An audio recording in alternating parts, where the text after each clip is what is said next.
Welcome back. We are back. Uh, week one of bowl week is pretty much done. We had a busy Saturday of a bunch of bowl games. Christmas is a week away. Crazy stuff. Lions got a good win. Had to throw that out there. Thanks as always for listening. Two fans, one Paul. Myself, David Quist, and my lovely co-host KB Kirk Brown. How's Phoenix, bud? Great. Swarm here at 75.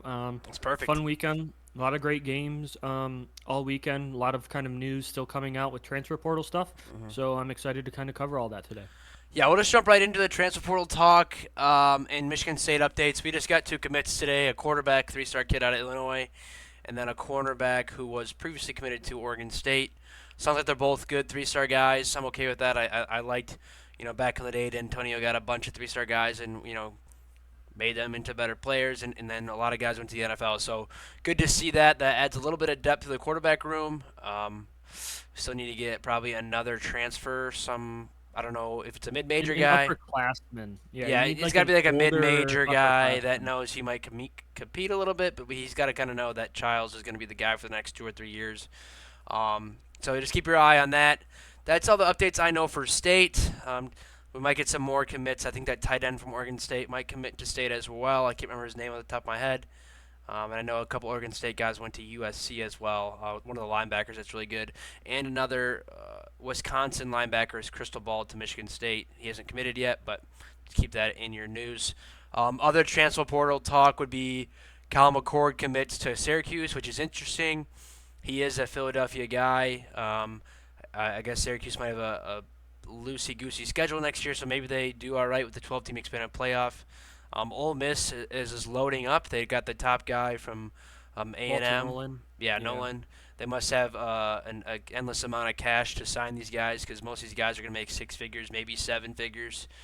Maybe a guy like Nolan probably gets a million plus. So, yeah, they're loading up. And I don't know if there's any other notable names right now, KB, but if you think of anything else or have any thoughts, please feel free.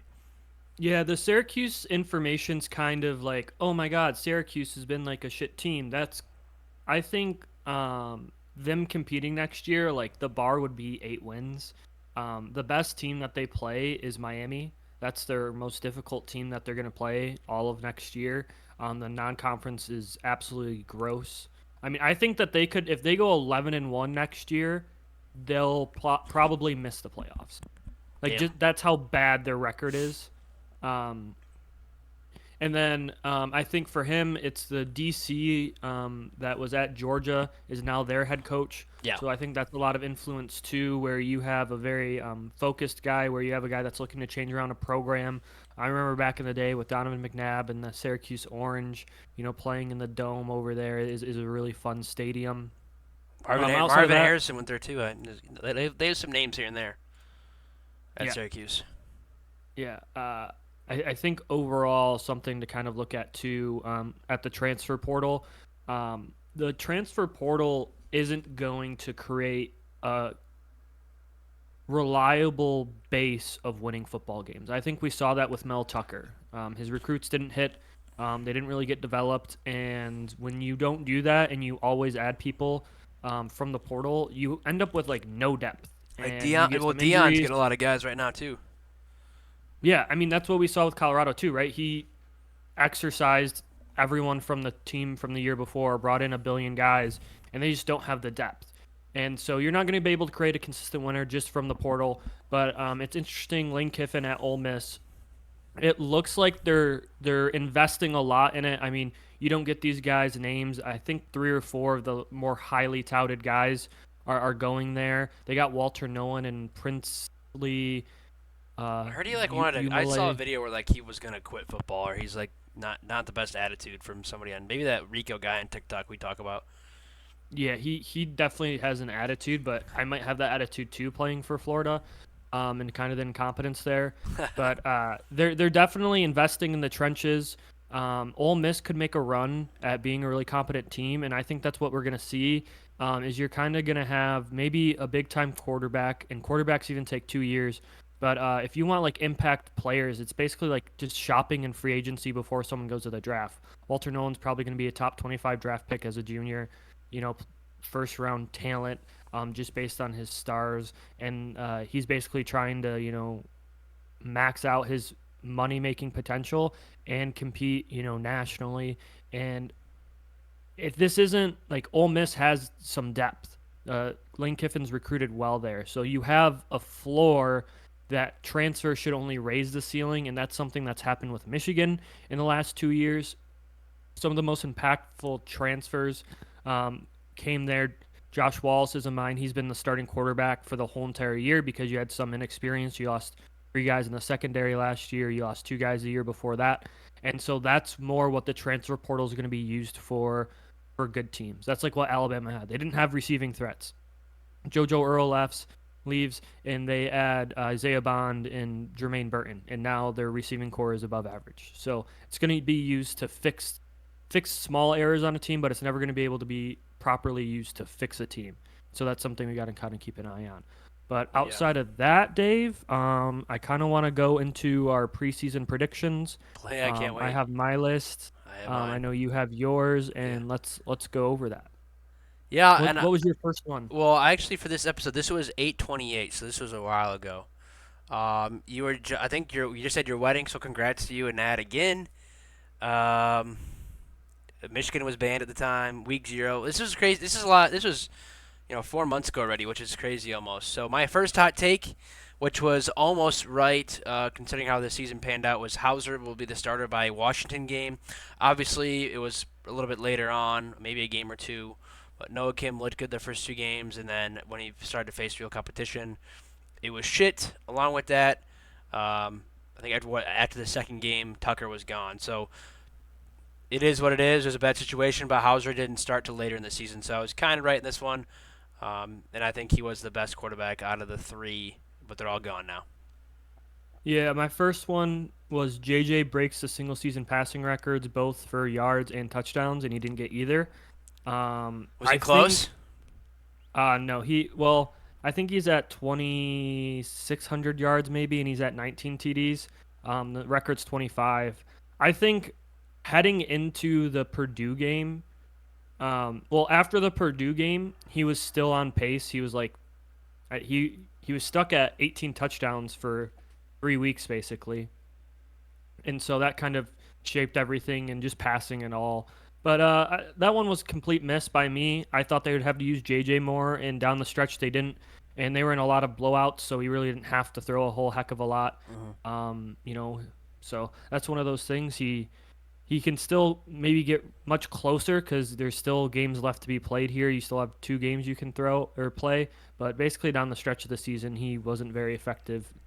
Passing. No, no. They ran Corum a lot in the red zone too, because I mean he has like 23 touchdowns or 22 on the season, so Mm-hmm. that definitely influences it a lot because every carry from inside the seven was a run, or every play inside the seven was a run and a touchdown for Corum. Yeah. I mean, if you take six of those off, JJ is at 24 touchdowns, 25 touchdowns for the season. So Yeah, and back to Hauser, he committed to East Carolina, just so everybody knows. So all three quarterbacks that were on scholarship are now officially gone. Good for them. Best of luck to them. I think only one really made a lateral move, and the other two kind of took a step down. So to me, that's promising for Childs. I think he'll be really good compared to those. I think Levitt is probably the next is closest talent wise. But back to our hot takes. My second hot take wasn't even close. It's MSU will win 2 out of the 4 games against Michigan, Ohio State, Washington, and Penn State. I think we got outscored by like 100 points plus or something like that. I think we scored 7 against Washington, shutout against Michigan, shutout against Penn State. I think we scored a touchdown against OSU, so we got scored probably like 120 to 14 or something. Not even close. And that'll be the measuring stick, I think, for Jonathan Smith going forward. Like you have to compete in these games. Maybe you won't win, a game like this next year, but it's got to be, a 10-point game, a 14-point game. It can't be not even close starting the third quarter. But yeah, what a terrible hot take by me. yeah, my second one. So this one was about MSU. The D coordinator and O coordinator will both be fired after the U of M game. And this is wrong only because the head coach wasn't there. Because if Mel Tucker was still trying to fight for his job, both of those guys would have been fired after 49-0 on your home in prime time, Yeah. at night. So it's not right, but I couldn't have predicted, Situation Mel at hand. Tucker, yeah, doing Mel Tucker things. So We call him Mel Tugger. around here. Huh? And neither of them being retained and neither of them immediately landing anywhere from what we I've understand seen one coach is get a job. It was a D line or O line coach got a Baylor job. It's the only yeah. thing I've seen. Nobody else, I don't think, has got a job. Yeah, so that gives me wisdom that that was along the same path. That was the vibe of what we saw through the course of the season, and obviously it didn't happen. Yeah, I think if the whole situation with him didn't happen, they probably would have gotten fired, like you said. My third hot take was wrong, but it's kind of there, but not really. Of course, Penn State wins the Big Ten. Nope, can't win the big games. Maryland in the top three. Nope, their ceiling is 8 or 9 wins. And Michigan not in the top three for the East. That's just me being petty and not like Michigan. Obviously, Michigan won the Big Ten, so that was all wrong. I think Maryland's ceiling is low. I don't think they ever get past 8 or 9 wins unless they're like phenomenal one year. And if James Franklin can, win a big game, they will win the Big Ten. But I don't know if that's ever going to happen. But with the schedule next year for Michigan and the new Big Ten next year, who knows what's going to happen. But I was not even close to that hot take. But it's fun to look back and see what I was thinking. Yeah, I think for Penn State they kind of get the boogeyman off their back. They really haven't been successful against either of those programs for the last 3 years. Do they have any protected rivals next going No, forward? they have No. no protected rivalry. So they could Okay. luck into a really easy schedule if you get UCLA one year, in all things, and you get a few teams from the West, and maybe you luck into not playing Michigan and Ohio State. And I think that's the thing too is some of these worst teams have worse rivals. Obviously, like Indiana gets protected rivalries against two really bad teams. Illinois does. Maryland and Rutgers are each other's. So you get some of these teams that are going to be playing a bad team or maybe not the great teams in the conference, and that can definitely protect them. And some of their records might be outstanding. And I think next year, 5 teams don't play each other. There could be 5 undefeated teams in the Big Ten next year because none of them play each other. Jeez. Wow. Obviously, not likely, but something that can Can happen. happen. Yeah. Number 3, this is about the Big Ten West kind of in general slash standings. So I had Purdue and Illinois competing for the Big Ten West title. Couldn't have been more wrong. Purdue and Illinois were the most disappointing teams in the country, offensively, defensively. I thought I really liked the Illinois defensive coordinator that got hired over to Purdue, but he was unwilling to run anything other than his system, and they just don't currently have the athletes there to run that defense at a really high level. And so it's going to be interesting to see how that all plays out. But obviously, Iowa wins the Big Ten West with the worst offense in the country, and Bad. that's how the Big Ten West rolls. Yeah, they're terrible. My fourth pick, another bad hot take. I don't even know what happened to him, but probably still be a top draft pick. Drake May for Heisman, and I had a bet on it, maybe like $5 or $10. I also had a bet on the Penn State over, which was a good hit. Yeah, but the Drake May for Heisman fell off probably mid-season. North Carolina and him really didn't do much. They weren't impressive. Obviously, Jaden Daniels kind of ran away with it, and just a bad take here. Mac Brown's going to Mac Brown. And kind of curious to see how North Carolina does in the new ACC with Stanford, Cal, and SMU joining. I really would like to keep my eye out on SMU. I would like to see them kind of come back to prominence after the death penalty way back when. But just keep an eye out on the new ACC to see how it all shakes out going forward. Yeah, they have a really good. They have a lot of money to pour into that. They have a lot of the facilities and a lot of the vibes. Number 4. This was about the SEC. Neither LSU or Bama wins the SEC West, and those are the only 2 teams willing to compete. I thought early on in the year, I was like, "Oh, this is it. It's going to be, Alabama loses early, LSU loses early. Oh, it's not going to be them. Someone else is going to step up." I didn't know if it was A&M or Ole Miss, Nope. and none of that happened. So for the last 6 years, it has been decided between LSU or Bama. So Damn. Yeah, well, it is what it is. But the last one, we were right. I think you had the same take as I did, KB. I can't remember. I had Oregon State. My last bullet point says Oregon State, period, dark horse. And, full circle moment, I guess. We now have their coach and more than half of their coaching staff. So they were a fun team to watch. They're a hard-nosed team. They ran the ball well with Martinez. Good luck to him staying in the Pac-2. DJ, I think we're both disappointed in DJ. I think he has I think we both think he has a higher ceiling than he actually does. I know he just visited Florida State, so maybe he transfers elsewhere. Obviously, with everything with Oregon State, but they were a dark horse. They gave a run for the money for the they played Washington tough. They had some big wins.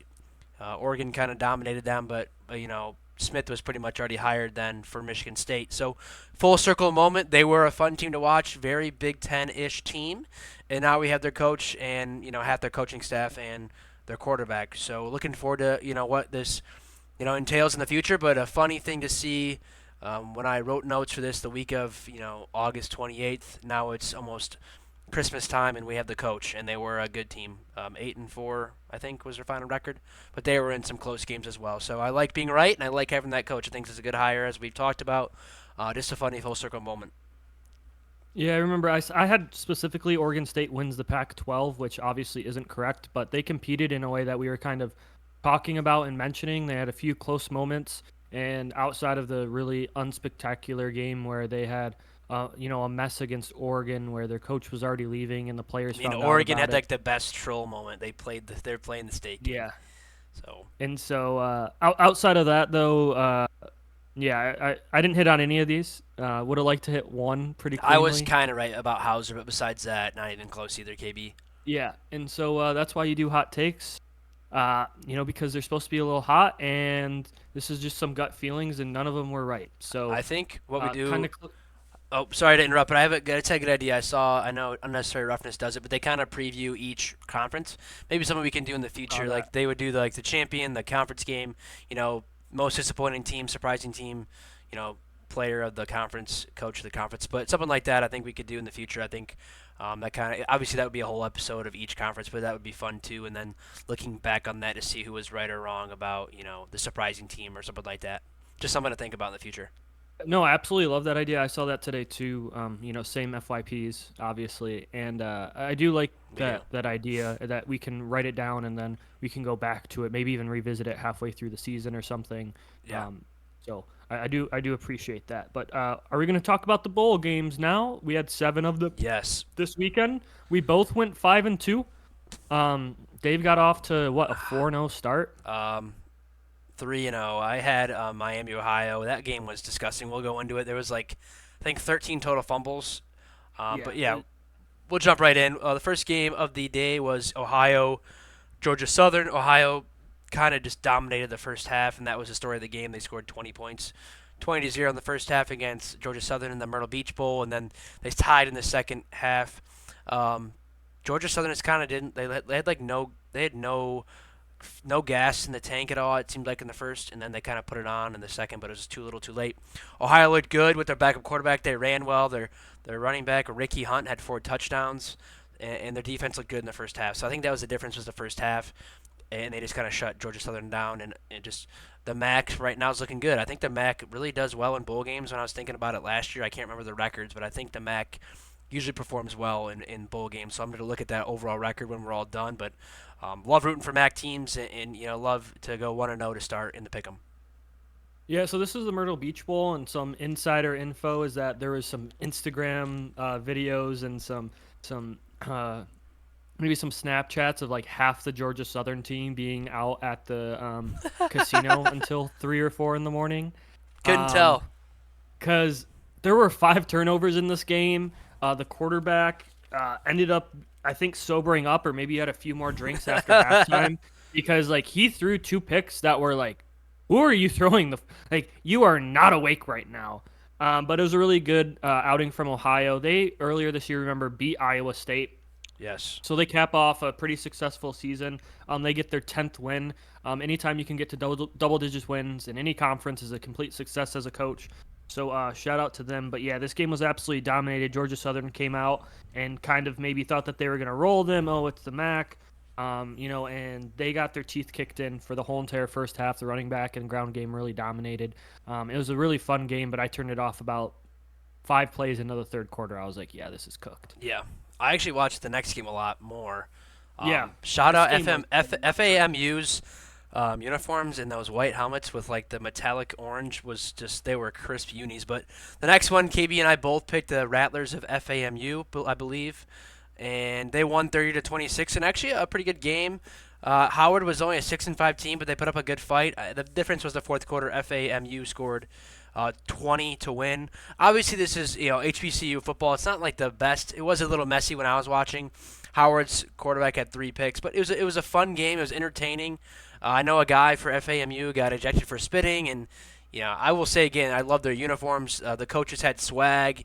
It was just fun game to watch, back and forth. And the team that should have won, they're 12-1 now with this win. They won 30-26, and KB and I were both right. There was 5 interceptions, so a lot of turnovers to go around, but a fun game to watch. And obviously HBCUs and the bands were out to play as well, so always fun and entertaining.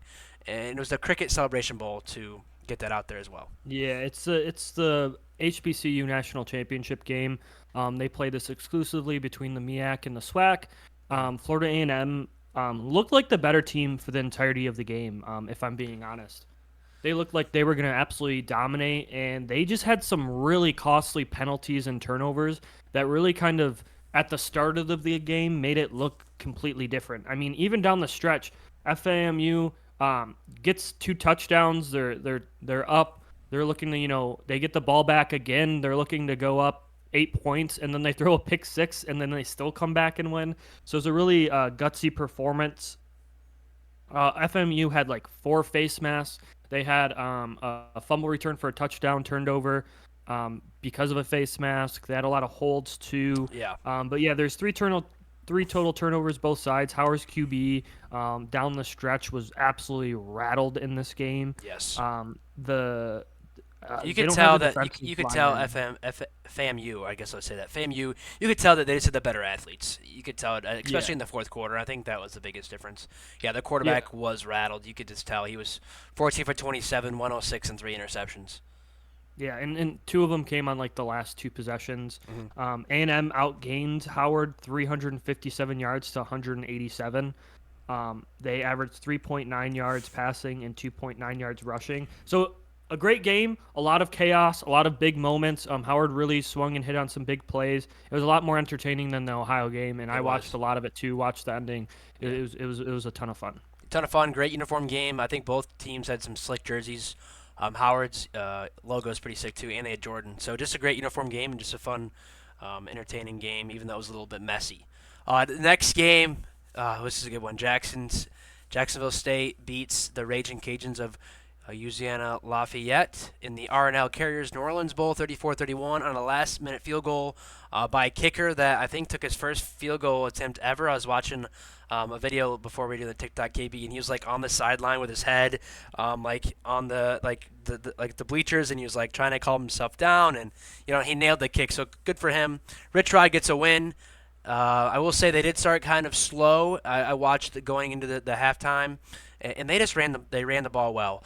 74 carries for 290, not the best, but the top runner for Jacksonville State had 27 carries for 126 and a touchdown. Um, and that they just probably controlled possession here. It was a back and forth game, good uniform game as well. Both teams are red and white, and Rich Rod gets a win, 9-4, good season. I think second season or first season after moving First, up. yeah. So that's a really good year in my opinion. And so kudos to him. I think he's always been a good coach. He just needs a good defense to help out that offense he has. Yeah, it was a fun game. I didn't watch a whole ton of this, but I do want to shout out Logan Smothers, former Nebraska quarterback that He came transferred in in. the offseason. He came in, threw a pick, but he was able to run the ball pretty effectively, 10 carries for 39 yards and a touchdown. Yeah, it wasn't an explosive running attack, but whenever you can run for 290 and you can get that many plays against your opponent when you're running over 100 plays, that's going to wear anyone down. And I think that was what the lasting effect was, is that the defense was out there for a long time, and they eventually wore on them and had some really big plays down the stretch.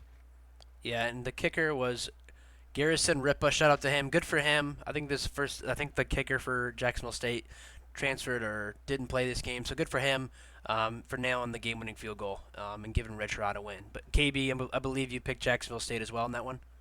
Yeah, I did. Okay. Next game, I got this one wrong. This was a sloppy, messy game. The Avocados from New Mexico Cure Bowl. Appalachian State 13, Miami of Ohio 9. I had Miami of Ohio. There was a total of 13 fumbles, and then 5 of the fumbles were lost combined. Messy game. It was raining all day. When I watched for a moment, the paint from The logo on the field was like all guys were like just white paint. It was disgusting. A booger was talking about it, about if you're a lineman and you're soaking wet, you just go take a piss, man. Don't worry about it because you're just soaking No, wet. no one can tell. Yeah, No one can tell you're pissing. I think the big thing here, Miami obviously doesn't have their quarterback. Both quarterbacks, so they were 6 for 10 for 44 yards. The two quarterbacks that played, Rashad Amos had a good game. They leaned on him big time. 33 carries, 180 and a touchdown. But App State did a little bit more. Aguilar's a solid quarterback. He had 20 plus yards, and the App State had a good running back too with Castle. Obviously, in a rainy game like this, you got to lean on your defense, and App State had the better quarterback, and kind of a fun game to watch, but when it's raining and that muddy, sometimes it's like being in the backyard again, and just do your best and try to tackle. It was just a messy game. This one I turned on and was like, "Oh my lord, how are they even playing?" Is Because this in Florida? you couldn't even really watch the game as much as you'd want to, because all the new cameras, they do a really good job of, if there's anything other Yeah. than a complete and utter downpour, it's hard to tell unless they zoom in that it's raining. And this game you could tell. App It was. State gets their ninth win. Miami of Ohio drops this. They could have got the 12th win this season, so Yep. that is a little disappointing. I picked App State in this game, so took this one back to even the score up, if you will. But this was a really interesting game, and sometimes with bowl games, it sucks that neither of these teams were able to play their best game because of the Yeah. conditions that they were put in, and it sucks for some of those seniors maybe and kind of how they feel. They were just wet for 4 hours, so. It was in Orlando, so of course Florida's nice and wet. Yeah, just a messy game. Okay, you got that one right. I did not. I was kind of holding out hope watching the score. I was at my buddy's house and kind of watching other games at the time. But I feel good about this next one. Fresno State in the Estelada New Mexico Bowl wins 37-10 against New Mexico State. I heard some weird stuff going on about somebody on New Mexico State, and their coach was kind of complaining about New Mexico. Somebody like peed somewhere and they weren't allowed to practice in the facility. I don't know if you heard about it, KB. But that might Yeah. have been a reason why they didn't play good, or it's just an excuse probably. But New Mexico State did not pass the ball well, 58 yards and a pick. Mikey Keene for Fresno had a game, 31 for 39, 380, three touchdowns. They ran the ball okay, and he spread the ball around really well. And Fresno just dominated the line of scrimmage. New Mexico really didn't do much. I don't think they had much yards total as a team, and it's just a good win here for the Bulldogs, and I'll take that notch on the belt. Yeah, 500 yards of offense for Fresno State. Really explosive offensive performance. Had 23 first downs. They are 8 of 13. The whole entire commentary is New Mexico. Um, Diego Pavia, who is their starting quarterback, I think peed on like their indoor training facility or peed on their field after a win. I don't know, but it sounds like he did something, and so New Mexico State wanted to practice in the indoor facility. Because New Mexico, it's high altitude up there, so they do get snow and it does get cold, and they didn't allow them to. And Pavia, I think, was like rehabbing or like coming off of like a slight injury at the end of the season, and so they were really hoping that he could get some reps, and they didn't. Not a good excuse. You don't let 500 yards get dropped on your head, with practice, without. They're just completely overwhelmed and underprepared in this game. Fresno State played a hell of a game. Yeah, they dominated. Mikey Keene's been really good. Hopefully he comes back next year, and Fresno's in a weird thing with the Pac-2, so I'm kind of curious how that all works out going forward. But a good game for Fresno. 10-5 record is really goofy to see for New Mexico State, but that's a good year for them. It's a step up, and Fresno goes 9-4. So both teams with good seasons. Next game, UCLA Boise in the Starco Brands LA Bowl. UCLA gets the win, 35-22. And like I kind of talked about, Garbers is the quarterback for UCLA. He was good, and Schlee played as well. Schlee's a runner. He had 127 yards on the ground as well. And TJ Harden for UCLA ran well, 20 carries, 105, and two touchdowns. Boise started out hot, and then the third quarter was big for UCLA with 21. That's probably the difference here. I know Ashton Genty is really good for Boise. Their quarterback transferred out, so CJ Tiller took over. Not the best day, 12 for 21, 117, and a pick. In the third quarter was the difference here, and UCLA's defense got tougher as the game went on, and they showed Power 5 team over Group of 5 team is better. Boise, I think, is still in a good spot though with that new coach, the interim coach getting the head coaching job. Curious to see where their quarterback will be, and their running game with Hulani and Genty. If one of those guys leaves, will definitely take a hit. Yeah, it was a really impressive performance by both teams on the ground as they both got over 200 yards, but UCLA was just a little bit tougher. 280 on the ground, averaging almost 8 yards a carry. Mm. They had 510 yards of offense. Really impactful performance by this UCLA team to go out, right? It's in LA, kind of, it's, basically a home game for you, and they played a hell of a game. The two quarterback combination worked here, and then Michael Sturdivant had 4 receptions for 142 yards, so he had a really good showing as well. Just overall, really impressive performance in this game, and UCLA gets a really big win. Yep, I picked them, and I do want to say, KB, I know we were talking about it a little bit this weekend. Chip Kelly's stance on the whole on Power Five, Group of Five, and if you didn't see the clip, he kind of explained, everybody should be kind of independent, and you play regionally, 7 teams, that you play in your region, and then you play another region. For example, he said like you would play Boston College, Syracuse, etc. for 5 games, and then you would move down maybe to the southeast and play Florida, Florida State, Miami, etc. I thought it was a really good take the way he explained it, and maybe down the road we get someone closer to that because the conferences we have going into next year is such a clusterfuck. I just want to bring it up, KB, because I know we both thought it was a pretty good idea. Obviously, very um, infant ideas, but good ideas. Yeah, and just to kind of grow on that, he was basically saying like, hey, all the Power Five should go independent. We shouldn't affect sports like basketball and Yeah, baseball yeah, and football, and destroy conferences. And I think we're kind of too late. yeah, I mean, absolutely. nothing's ever over as long as you keep the naming rights, keep kind of the TV stuff. You might be able to have it, but I do like the idea, and I do think if there's a solution, we kind of talked about that they're gonna have to split away eventually, because they're affecting too much. Because you can play one game a week anywhere in the country, east to west coast. But when you're gonna have a maybe a back to back in Rutgers or UCLA, and then they play in Penn State and Happy Valley on back to back nights on a Tuesday and Sunday, how do you travel like for UCLA? Like that's gonna be a For nightmare to try basketball, and or figure out. Yeah, for basketball. yeah, basketball. I mean, even baseball. Like they're gonna probably take an East Coast swing for what 2 3 weeks to knock out games. Yeah. Softball as well. I don't know about track and field, but yeah, baseball, softball definitely will be impacted, and it just kind of blows thinking about those kids having to, both sides, East Coast and West Coast, have to travel, be on long, doing homework, taking class. I mean, obviously virtual stuff's easy these days, but that's a grind, and then you're still, practicing and playing games, and obviously baseball they play 40, 50 games in it compared to football once a week. I know obviously football is very physical. Don't get me wrong, but it's just a different thing. And I think what he said was a good idea. Keep the other sports in the conferences. Keep it really regional, and then with football, kind of have a little pod, and then you kind of travel to a given kind of like NFL. You play other divisions. So I think it would be a good idea in the future if it ever happens. And if they really were thinking about the kids and not money, they could make it happen. But the NCAA is a bunch of idiots that like to make money. But it is what it is. Any other thoughts on that, KB, before we jump into the last game? We're all good. Gotcha. Last game of Saturday was the Radiance Technologies Independence Bowl. Cal loses to Texas Tech. KB was right on this one. KB had Texas Tech. I picked Cal. Cal had a good start, 14-7 in the first quarter, and then they got shut out the rest of the way. Texas Tech dominated. Um, yeah, Texas Tech's new quarterback was Byron Morton. He threw it around 43 times, 256, 3 touchdowns and a pick. Um, Cal couldn't really get much going. They threw the ball well, but 3 picks. Couldn't run the ball. 72 yards on 32 carries. So Texas Tech's defense really, you know, did the job and shut them down after the first quarter. So a good win for you, KB, and the Red Raiders. Yeah, it was. They shut down the run game really effectively. Like you said, Jaden Knott only had 16 carries for 45 yards, and that's a really impressive back. I don't know if there was opt-outs on the Cal line, but I thought they played a little better than that throughout the season. But Texas Tech came in this game ready and focused, and they got down early, and they were helped out by turnovers. Whenever the turnover battle's 4-2, in your favor, you're going to be looking good, and you can end up blowing a team out like this. But total yards were honestly pretty close. It was 333 to 383. But Texas Tech had 24 first downs.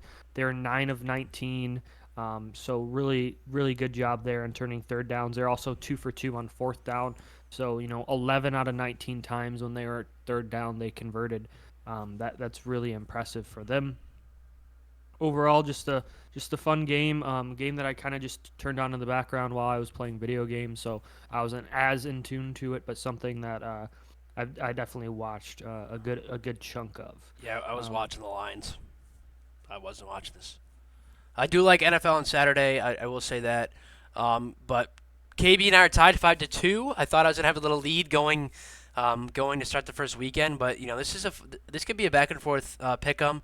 Um, we had a lot of different picks, so I can see this being close as we go on. Our next game is tomorrow, Old Dominion, Western Kentucky. I think KB are split on this one. He's got Old Dominion. I got Western Kentucky. We have games on Tuesday. No game on Wednesday. I don't know why, which is weird. And then we have games on Thursday, Friday, and then Saturday. So looking forward to yeah, another a good week of bowl weeks. We're not really going to preview much. We're just going to talk about games as they come along. Obviously, we'll preview the big games when we get to the playoff. But KB and I are both 5-2 right now, and looking forward to keep on breaking these games down. I think this will be a fun bowl season as much as I kind of miss the BCS. I think these games are still fun. The guys are still playing hard out there, and you know they're all playing for something. And we'll keep everybody updated with transfer talk and commits, as that is important, obviously, to my program as we're kind of building up and restocking for next year. Thanks as always from me. And I gotta say, go green unless KB has a question or follow up, and we'll wrap this one up a little bit shorter after a long one with the pick'em. yeah, no, not too much to go over, not too much to say. I think that this week's going to be pretty quiet. Not a huge amount of games, but this weekend and kind of leaning towards the Christmas, New Year's holiday season a little bit closer. There'll be a lot more fun, and then we'll also have time to do this where we can maybe wait until after Monday or maybe even Tuesday to kind of go back and talk about all these games. But I appreciate everyone for listening. Appreciate people for tuning in. I appreciate Dave for managing all of the recording and uploading schedules. But with that being said, go blue. All right. A pleasure as always, KB. We'll talk to you guys later this week. Christmas is a week away, which is nuts. Thanks as always, guys.